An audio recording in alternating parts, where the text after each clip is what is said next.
Hello, everyone. Thank you for joining us today for this month's Cybersecurity Insider Program webinar.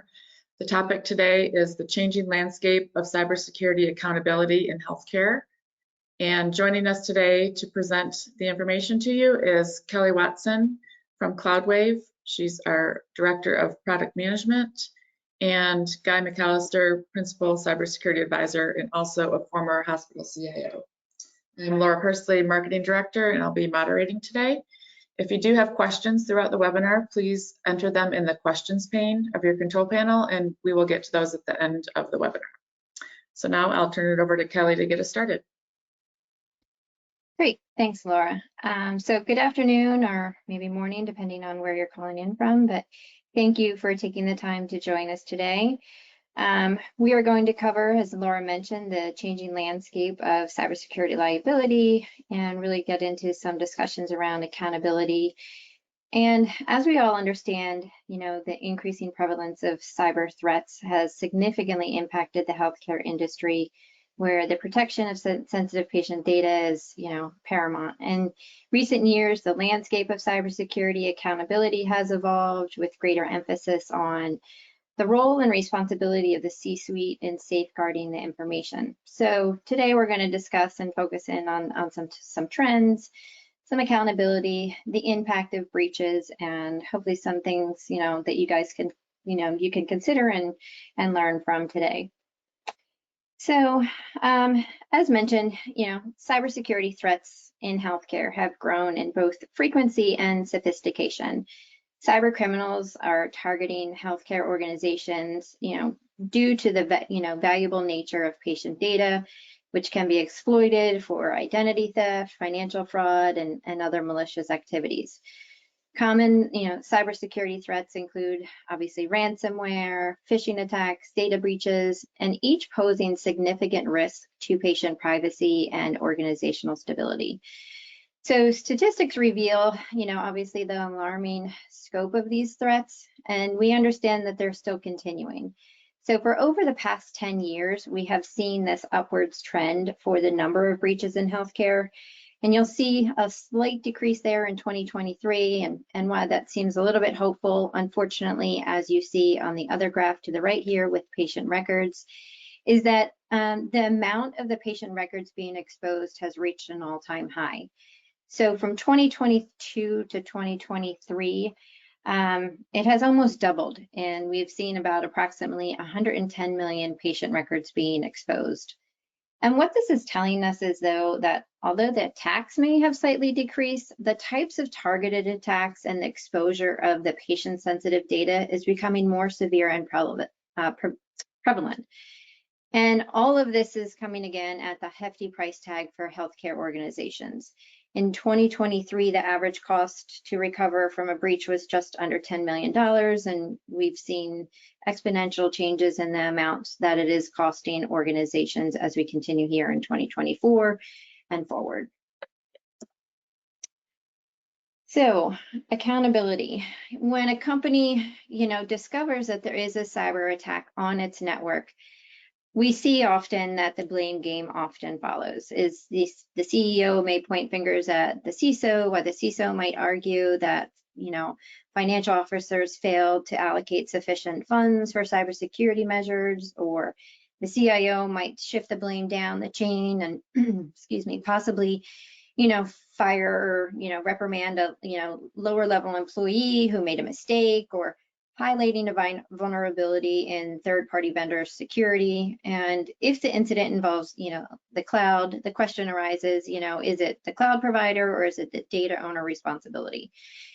So while the blame game, may be passed around, legal liability is inevitable. But who holds that responsibility? Is it a single individual? Is it a specific department? Or is it a company as a whole?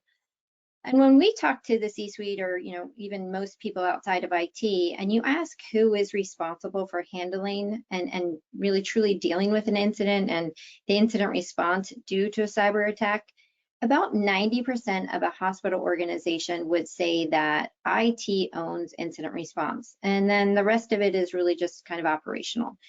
when you think about a cyber attack, traditionally people are thinking about computers have been attacked. So, hey, that's the IT's responsibility. And what we've been finding is really quite the opposite of that. It's not the IT alone. It is, lead departments in hospitals that are responsible for responding to an incident. IT, we would say, has about maybe 10% of the responsibility, which is mostly focused in on getting the systems back up. But in reality, the priority is that we need to focus on patient safety, and that is everyone's responsibility. So some of the trends that we're seeing, is this change of where incident response is becoming more patient-centric. So we're not worrying so much about how fast we get the systems up, and not to say that it's not important and that we still have to prepare on getting the systems up and determining how we are going to recover, but we've just shifted the thinking to, are patients going to be impacted by this event, and how do we prioritize the patient first? And traditionally, I think that we've, kind of failed as an industry in the sense that we've failed to really focus in on patient safety from a cybersecurity perspective. And that's probably just a, creature of habit in the way that we've been taught, and we've accepted this for long periods of time, where HIPAA has nothing to do with patient safety, but it speaks to just patient data. And again, it could be, argued that a lot of the frameworks that rely on that, so NIST CSF or 853, they're all focused in on the data and not about patient safety. And there's a study that came out in 2016 about the impact a cybersecurity event has on patients during an event, and I'll talk about that shortly. But what we have seen, again, over the past several months is this shift occurring to focus in on the patient versus the data. And where we've seen this kind of shift is with tabletops. We used to see a lot of IT-focused tabletops, but we're not seeing that as much anymore. Typically, we understand that IT knows what they're doing. So we've seen where organizations are really looking to focus in and have more of that clinical and executive types of tabletops. And during these tabletops, we take the element out of the IT focus and say, hey, let's just assume that IT knows what they're doing. And we're going to focus in on everybody else. And does everybody else truly understand what their roles are when it comes to dealing with a cybersecurity event? This helps align everyone in your organization, from finance people to operations to your clinical staff, understanding the impact to patient safety, and how does your organization prioritize your response to ensure that there is truly no impact to the patient. And we've learned a lot from conducting these tabletops. We've learned that purchasing systems need to be up and running, that command centers start to fall apart rather quickly. There's operational issues. And most recently, we had the opportunity to participate in a Muse event where there was an organization where we got firsthand kind of lessons learned from what they had just recently had experienced a breach. And they shared, a lot around maybe what organizations might not think of when you're dealing with downtime or prolonged periods of downtime, and when you have to move to paper. Some of your staff may have never written to paper. So you have, a mixture of, staff within your organization that may have been at the organization for 25 plus years, and nurses and clinical staff that, hey, they embrace going to paper because they understand it, while you have others that maybe have just recently graduated and they have really no idea how to write to paper. They've never experienced, what do they need to, what do they need to contribute to having a paper system, and how do they manage all of that? And how you as an organization are educating them is important to understand. They also shared that even if you have paper, maybe those have been sitting on the shelf somewhere and that they're outdated and they don't actually have enough of the paper, so they have to spend time getting copies. And some staff members, again, maybe are willing to help educate, but it takes a lot of that to do in the midst of while you're dealing with an incident. And you need to be prepared prior to an incident versus just kind of figuring it out during the time of an incident. Laura, go ahead. I just wanted to point out too, with going to paper and downtime procedures, if you're an organization that has a fairly healthy informatics department, your informaticists will be a great tool to help those learning really how to move away from a computer and how to go to paper.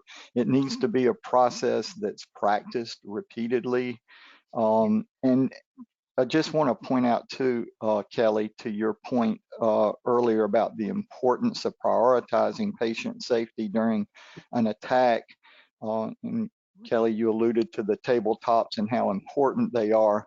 But even if you're a hospital being surveyed periodically by Joint Commission, even Joint Commission has come out last year with a Sentinel Event Alert 67, which is preserving patient safety after a cyber attack. So even Joint Commission recognizes that there is a threat to the patient's livelihood, the ability to survive in the aftermath of a cyber attack. So tabletops and understanding these paper processes are so important, and they need to, the muscle memory needs to be ingrained in whether it's monthly, quarterly, but everyone needs to automatically know where to find the paper documents, how to use them, and how to continue to care for those patients. Yep. Thank you, Guy. Yeah, and considering and continuing with on lessons learned, one of the, I think, eye-opening considerations that I've heard often in participating in tabletops is, and not often thought about, is med math. And so if you're losing all of your smart pumps, now you're in a position where the clinicals don't necessarily know how to do, they don't recall how to do paper-based mathematical calculations around your IV drips and dopamine infusions and other things. So now you're struggling with that as well, and that becomes a bigger issue. And all of this has an impact on patient safety. And again, this is not just IT focused, and it's not just an IT focused response. Another thing, and maybe this is, something unsettling for some, but the time is coming where we really need to think about IT security moving out of the IT organization. So it's been talked about for several years, and as new regulations are being evaluated and as events continue to emerge, and I'll talk about some case studies here in a moment, this may change how organizations actually think about where IT should be reporting. And also thinking about who holds the CISO title and the responsibility of the CISO position, and should you separate this out from IT? And I believe this will continue to be much more of a serious question and conversation, regardless of the size of your organization that you come from. Next, we also see some changes around relying on maturity models. So instead of your traditional assessment. So the reason that we find that these are extremely effective instead of relying on your traditional HIPAA assessments or NIST CSF assessments is because using maturity models, it's really being used for compliance, and having the ability to articulate to your C-suite and your organization as a whole, how are you in your security maturity, and helps you to identify where you have gaps. So the maturity model allows you to have discussions with both your technical and your non-technical team members, and really getting everybody on the same page of how do you prioritize security as you move forward.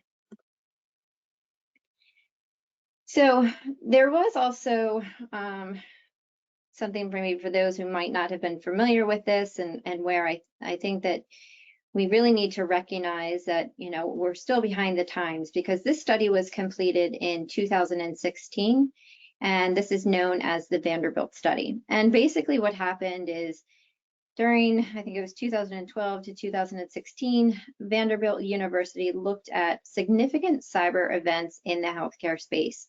Most of these were ransomware attacks, but when we say significant, we define that word as, any type of attack that disrupts hospital operations for any reason. It doesn't mean where you have to, shut the hospital down or you have to go to paper, but there is an impact. And what they found during the study is that during any type of significant cybersecurity event, one that impacts normal operations, there's an increase in patient mortality. And now, why is this? So it might not be what you're thinking. It's not due to the systems being brought offline or medical devices were compromised. The reason why patient safety is impacted is simply because the caregivers become distracted and they start worrying about the attack. So there's this emotional concern and psychological response to a cyber attack that happens. And really what happens is your staff are not focused on caring for your patients. So your clinicians, your nurses are worrying about how are we dealing with the cyber attack. They start figuring or thinking, I guess, about what type of impact does it have to me? Maybe my financial data has been compromised. Maybe my personal data has been compromised. And what happens is even when your systems maybe, come back online is that your clinical staff may start to lose trust in the actual systems themselves. So is it showing me the right data? Can I trust the data that I'm looking at right now is actually accurate and true? And what we've seen, unfortunately, is the outcomes of these types of attacks we're starting to see is lawsuits. And this one was a pretty well-known one. And this attack occurred in 2019 in Alabama. And the plaintiff alleged that the hospital did not have the appropriate training, systems, protocols, practices in place to respond to a cyber attack, and that their staff was distracted. And because of the staff being distracted, they neglected to care for a newborn, and tragically, the newborn had died. And in this lawsuit, the mother of the newborn brought the suit against the hospital as well, not just for the distraction of the staff, but stating that she was also never informed that the attack was happening at the time that she was admitted. So had she actually been informed, she would have made a decision differently that, hey, you guys are under attack. I actually don't want to admit myself to this hospital right now. And she believes, and her attorney believes, if she would have gone to another location, that her child would have lived. So we're living in a different world, regardless of the fact if you're a small hospital, critical access rural hospital, community hospital, or health system, large health system. Everyone needs to take pause, regardless if you're the C-suite, a board member. Everyone really needs to be prepared. So showcasing, some of the, case studies and in today's rapidly changing legal landscape, companies are, confronted with a litany of cybersecurity issues, both domestic and international. And what's really rising to the top is the liability from the CIO and the CISO cybersecurity liability and how they're being held accountable. So speaking to some of these, the SEC had charged SolarWinds Corporation and its CISO with fraud and internal control failures related to known cybersecurity risks. The CISO, despite being aware of the known cybersecurity vulnerabilities, allegedly failed to act and escalate them appropriately. And the SEC claims that the SolarWinds and the CISO violated anti-fraud laws by overstating their cybersecurity controls and withholding information from investors. There's also another significant case, which was the Premier Blue Cross data breach, which exposed personal information of approximately 11 million individuals. The legal consequences included, I think, it's about a $74 million settlement and multiple regulatory fines.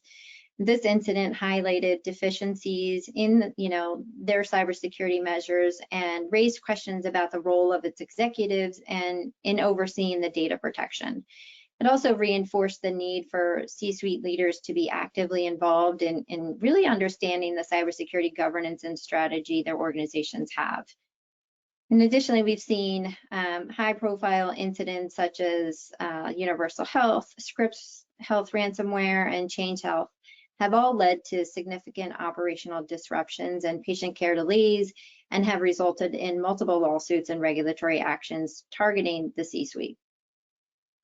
And we believe that these lawsuits are going to continue to evolve, and we're going to see more of them. What we're seeing now is even this 18-month aftermath, we're seeing class action lawsuits. Attorneys realize that there's opportunities to go after these hospitals, whenever there has been an attack. And we all know that breaches are published as part of the OCR reporting process. So finding out who has been attacked is not that hard. And when, you know, law firms get this information, they are sometimes going directly to the patients and asking, hey, you know, I noticed that you had stayed in this hospital during this period of time when this attack occurred. And they're very crafty in the way that they ask questions to patients, and they'll say, you know, do you feel that your patient care was impacted during this time when you were in the hospital when this event occurred? And most people will say, well, yes, I did kind of feel that there was an impact. There was a lot of disruptions and there was a lot of chaos that was happening. And from that, they'll start to build class action suits, which becomes very challenging. And we highlight these not really meant to scare anyone, but really emphasize that these cases, you know, there's importance of having proactive cybersecurity measures and understanding the severe consequences of negligence, and further illustrating that there's a growing trend of executive accountability. And more CISOs and potentially CIOs will be personally accused for their actions and maybe their inactions, and prior to and during cyber events, and personally named as parties in lawsuits. So traditionally, you know, when cybersecurity was considered, you know, the domain of IT departments, again, that there's this increasing complexity and stakes of cyber threats that have shifted to the C-suites. Executives are being held accountable for their organization's cybersecurity posture. Previously, companies could have kept maybe their cyber incidents and data breaches under the radar and away from the public eye. But with the advancements in regulations and public sentiment and the nature of cyber attacks, all of that has changed. So we recognize that, you know, organizations need to foster a culture of security awareness and ensuring that cybersecurity is prioritized at that strategic level. You know, you really want to be promoting a culture where cybersecurity is everyone's responsibility, and regularly communicate the importance to cybersecurity to all staff levels. You know, the C-suite and the board members must take an active role in evaluating the company's cybersecurity posture and strategy. They also need to have clear and updated understanding of the organization's security. And, you know, this includes, you know, understanding their resources and their staffing levels and training, and how are we training, and understanding the systems and procedures, and, you know, what are we doing when there is an incident response, and business continuity needs to be taken into account as well.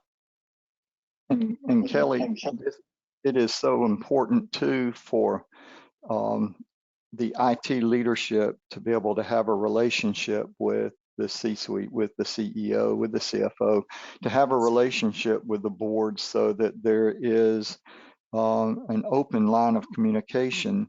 It also, I think, is important as IT leaders, while we're shifting responsibilities away more from IT and more to the senior leadership level, it still has an IT ring to it always, because it's cybersecurity. But that means as IT leaders, whether you're an IT director in your organization, or a CIO or a CISO, it's your job to also know the business of your hospital. And by that, I mean, understand those concerns that your CEO has and your CFO has, and work with them as well, because often we in IT, you know, exclude ourselves from that mindset, and we're just focused on servers and data and network, and it really begs us to become more of a partner with them, so that they can trust us as IT leaders, and being a partner with them as well. And that's where you can expand to all of the front line. Everyone then has a role and a responsibility in security awareness, because if your board doesn't get it and your senior leadership doesn't get it, the doctors, nurses, the med techs, all the rest of them won't get it either.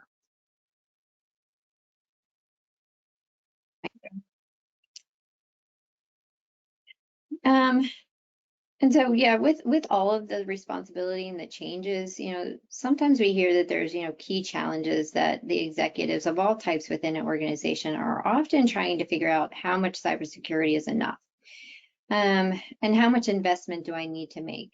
And really what, Guy just said is that partnership with your IT team is, at times that this is, this type of question of how much do I need to invest is maybe left to the IT team, and we ask them to come up with some sort of strategy, but it really is that partnership that it shouldn't just be left up to the IT team to decide, or their leadership. It really needs to be involving everybody.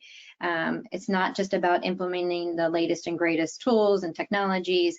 It's walking that fine line of how much cybersecurity do you need, and how do you get your organization to feel that the funding you're providing is really appropriate. So some things that you can consider and start thinking about is, have you ever done anything that, to reduce liability and more importantly, to reduce liability and more importantly, increase defensibility? So when we talk about defensibility here, we really mean legal defensibility. So is the ability to defend yourself after an attack has occurred and you're now faced with a civil suit, or OCR is coming after you, or a state attorney general office is looking at you because, somebody died and they shouldn't have died. Because you didn't have that appropriate investments, they weren't made to obtain the right technologies or the practices or the training in order to assure that you've done everything possible to minimize your risk. So ultimately questioning, how have we as an organization reduced cybersecurity liability, and how have we increased defensibility? And this is not something that you can just pass on to cyber insurance. Your cyber insurer cannot protect you from a civil suit or state attorney investigations. You need to just keep that in mind, that cyber liability insurance is only going to get you so far. And in reality, if you can't demonstrate how you as an organization are reducing liability and increasing defensibility, your insurance premiums are going to be pretty astronomical. As we all know, that they've gotten really expensive, and it's, they've gotten really, wise to the challenges of insuring the healthcare sector. So while you might not be able to avoid being sued, the question becomes, what do you need to do in order to help prevent you from, being judged liable once you are sued? And Kelly, that is such an important point that you just made in how we can increase our defensibility. And you can do that by looking at best practices. And those best practices that are out there, whether they're NIST, CSF, or 853, or high tech, you need to look at those best practices and see how closely you are following them, and then strive to follow one of those best practices. And what I would say too is document, because if it's not documented, if it's just ad hoc, you're really not following best practices. So it's an opportunity to determine what framework you want to follow as best practice, and document it and keep it on record as to how you're achieving this. Okay, and so we also have something, for those of you maybe have not heard this before, we have something called the deposition test. And really this is something that we thought of, and something for everybody to consider. And what this really means is that whenever you're making a decision in terms of your cybersecurity strategy as leaders of your organization, especially when you're thinking about the financial investments you're making or not making, or if you have the right tools or software, one way for you to determine if this is the right investment or not is by imagining yourself in a deposition. So imagine if you've been subpoenaed, or imagine that a nurse or one of the IT team members have been subpoenaed, and they're being asked by an attorney about your cybersecurity strategy, and what was invested, what was purchased, were there things that you should have done but you didn't do?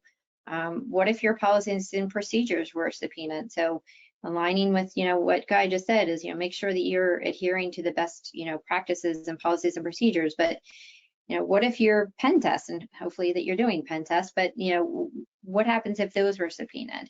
So you need to consider when all of this is when all of this information is reviewed, and people are scrutinizing this, and they find out, hey, it turns out maybe you weren't patching because you didn't have the people to do that, or we just plainly didn't invest in patching, or we haven't updated our policies for 3 years, or hey, we just go through a traditional HIPAA assessment. We've been using the same group for the past, few years, and they seemed like they knew what we were doing, but now, hey, we just discovered that all of our, policies and procedures were outdated. So hopefully the deposition, doesn't happen. And then that case that I was talking about earlier, the Alabama case, I believe that they had settled because, they didn't want to go to open court and face all of these questions and then really have that part of the public record. So you can use the deposition test as a tool to help you determine what are you willing to deal with or, not, and what is really an appropriate defense.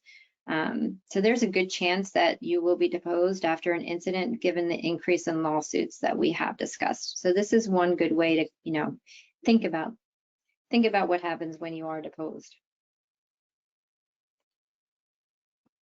Another key item to consider is really determining your risk tolerance. And this can be a very deep topic, but I'll just touch on it, high level here. But as an organization, you need to be able to determine what is your risk tolerance from a cybersecurity perspective. Do you want very low risk? Obviously, the lower the risk, then you are willing to tolerate the higher investment. If you believe you're going to take on a high risk, chances are then you will have lower the investment. Your risk tolerance will not only help you determine your level of investment, but it will also help with your level of impact and your sophistication. So you need to understand, what level of impact you're willing to take if your organization is affected by a significant event, as well as, understanding your level of technical sophistication and practices that you need to put in place. So the level of investment, impact, and sophistication will be driven by your risk tolerance. And you might be thinking, hey, why do I have to determine my risk tolerance? But having this in place really does help support what we just talked about, is that defensibility. So if you are deposed and you might be asked, well, how did you determine that your level of investment for your cybersecurity strategy was appropriate? You should be able to answer that. And you can say, hey, well, one thing that we did as an organization is that we've, determined our risk tolerance, and our risk tolerance is based off of these factors. So again, it's, something to consider to help build that defensibility strategy. And Kelly, if I could add, with risk tolerance, this is a process that needs to be looked at without the pressure of a cybersecurity event occurring. That's not when you determine what your risk tolerance is. And it's also an exercise that needs to involve senior leadership, IT, clinical, patient care groups, because that risk tolerance is an organizational risk tolerance. It's not what IT determines is the risk tolerance. Any more than just the CFO or finance determines what's that risk tolerance. So it is a great exercise in bringing all of the right stakeholders together to try to determine how much is too much, how much can we live with, and everyone come away with an acceptable risk tolerance for the organization.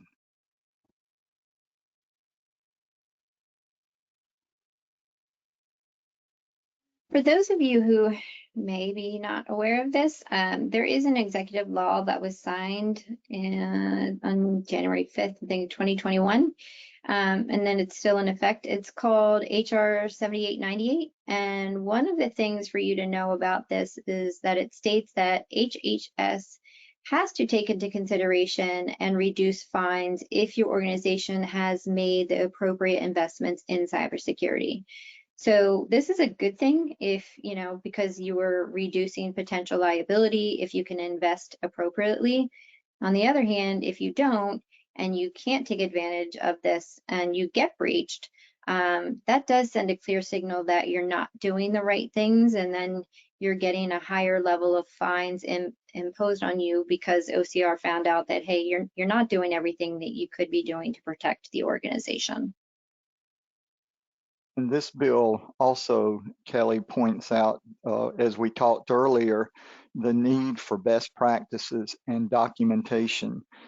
You've got to show that from the incident past in the background, looking backwards, that you are following best practice that was identified and that it's documented as such. So it just points out the importance of what framework do you want to follow as a best practice, and how are you going to document the evidence that says you are following that.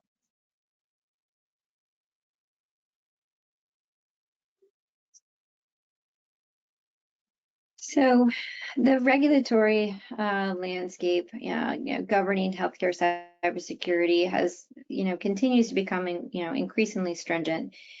Key regulations that we are all familiar with is HIPAA and high tech, that they mandate strict data protection and privacy standards. And these regulations have shifted responsibility and have evolved to a place of greater responsibility on the organizations. Executives are now expected to ensure compliance with cybersecurity standards and implement robust measures. Also, you have the GDPR, further exemplifies this trend with its, stringent data protection requirements and significant fines for non-compliance.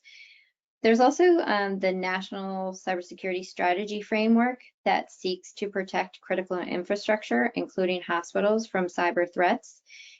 And in this strategy, there is also the position that ransomware is a threat to national security, public safety, and economic prosperity, and that businesses should not pay ransoms in an effort to reduce the potential for profit of ransomware schemes. So we're not telling you to or do not pay ransomware, but it is something that you need to consider and have that decision made prior to, dealing with a ransomware event. As mentioned, that we had recently participated in a Muse event, and there was an organization that was discussing paying ransomware, and the FBI stated clearly that if an organization pays ransomware, they are automatically placed on the terrorist watch list because they are considered to be funding terrorism. So it's something that you need to think about and have those open discussions about ransomware as well.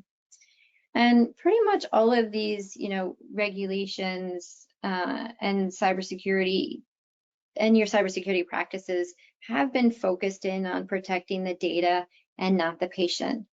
But we have again seen that shift, and there's these trends from organizations and regulatory bodies that are focusing to be, from the data to become more patient-centric focused. We know that HHS is working with Congress to put plans in place to incentivize hospitals to implement best practice cybersecurity practices, greater enforcement and accountability. And for those of you that have, participated on these calls before, we had a presentation of HHS healthcare and public health cybersecurity performance goals back in February. So in case you missed it, you might want to revisit that webinar for some additional information on that as well. We also see that there's some state-specific initiatives. For instance, New York State has proposed regulations requiring state-licensed hospitals to establish robust cybersecurity programs. And these regulations really focus in on the policies, the personnel, the risk assessments, and the incident response plans. And strengthening, protections for hospital networks and systems is essential for patient care, and it complements existing, rules like HIPAA. And, to help with healthcare organizations addressing with the, growing patient safety concerns, Guy had already talked a little bit about this, that the Joint Commission has issued the Sentinel Event Alert 67, which focuses in on risk associated with cyber attacks and provides some recommendations on how healthcare organizations can prepare to deliver safe patient care in the event of a cyber attack. So we encourage you to, do your own research on this and find out some additional information, because we do see a stronger interest in focusing in on patient safety and knowing what you're supposed to do prior to an event versus reacting while you're faced with an event is critical.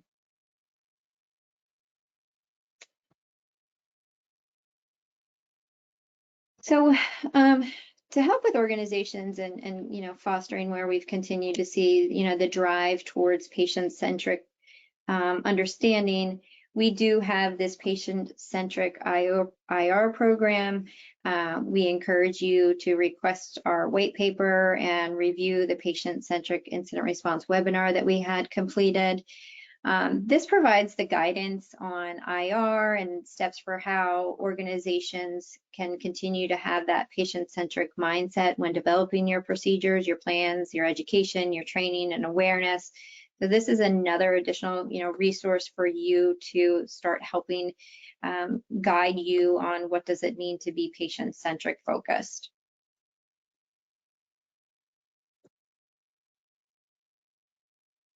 I guess, ways for you to start thinking about, best practices and how do we combat these attacks. Companies, obviously, and organizations must develop a cybersecurity culture and formulate initiatives to protect their organizations. So investing in, advanced security technologies, implementing your state-of-art security solutions, such as your intrusion detection systems, encryptions, and multi-factor authentication. Staying updated with the latest security trends and technologies is important. Ensuring that your cybersecurity policies are current and aligned with the latest regulatory requirements and industry best practices. Conducting regular training and awareness for your employees, as well as conducting maturity model assessments, performing risk assessments to help you identify your vulnerabilities and encourage you to address them proactively. Engage third-party experts to conduct independent audits and as well as pen testing. Have comprehensive incident response plans in place that includes your protocols for communication, your data recovery, your legal considerations, and ensure that you're testing and updating your plan to ensure the effectiveness of an actual, your effectiveness during an actual incident.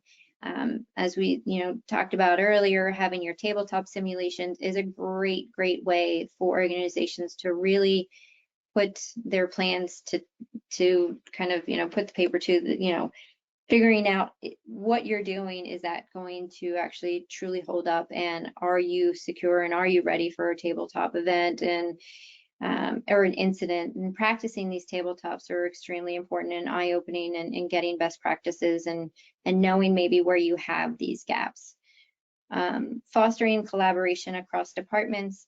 Ensure that cybersecurity is integrated into all of your business processes and all of your decisions.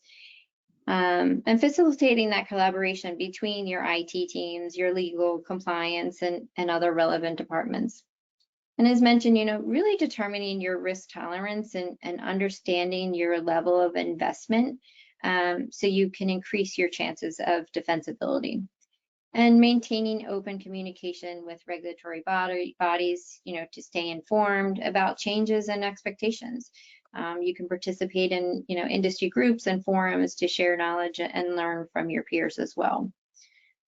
So, overall, we've seen that, the changing landscape of cybersecurity accountability is placing greater responsibility on your C-suite to protect, sensitive patient data and maintain that organizational resilience.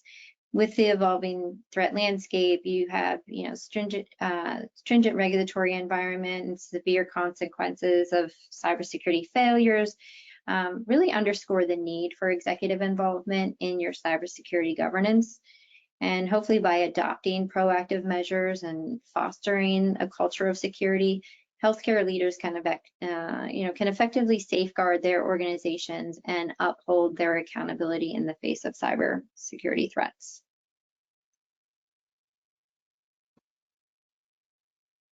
So with that, we just kind of want to have a reminder that we have another insider program that is being offered in September. And in the September, the topic is going to be virtual attack. And then in October, we have a cybersecurity, which is the Cybersecurity Awareness Month, a conversation about pen testing with Hector Monseguer. So hopefully, if you haven't already registered, please make sure that you are, registered and encourage others to register as well. So we thank you for your time today. I'm not sure, Laura, if there is any questions, but again, we thank you for taking the time to listen, and we hope that it was insightful and helpful. I did have one question that came in. Is the C-suite liability issue in cybersecurity something that is also extending to EHR transitions and management? I don't know, Guy, if you have insight into that from a former CIO perspective, or know what that question is. I would assume that today, right now, we're in a state of flux from an IT standpoint, where whether it's EHR, whether it's cybersecurity, pretty much it depends on the size, complexity, and makeup of the organization. It could be a precursor. It could also be one of those areas with EHRs where it's not the fit for everyone. I do think cybersecurity is much more open to all organizations. So I would say really it does depend on the organization itself. It has a place for that depending, and that's because of the clinical nature of EHRs, moving that responsibility to a team that's detached from IT, and IT itself then becoming focused on service delivery of data, aka networks, servers, infrastructure, those kinds of things. That may happen, but it's not a fit for everyone today. And that's just my opinion, by the way. Okay, thank you, Guy. We don't have any other questions. Just a reminder that there is a link in the chat if you would like to download the patient-centric incident response white paper, and we'll also send that out in the follow-up email. And Kelly, any final thoughts? No, thank you again. Thanks, everyone.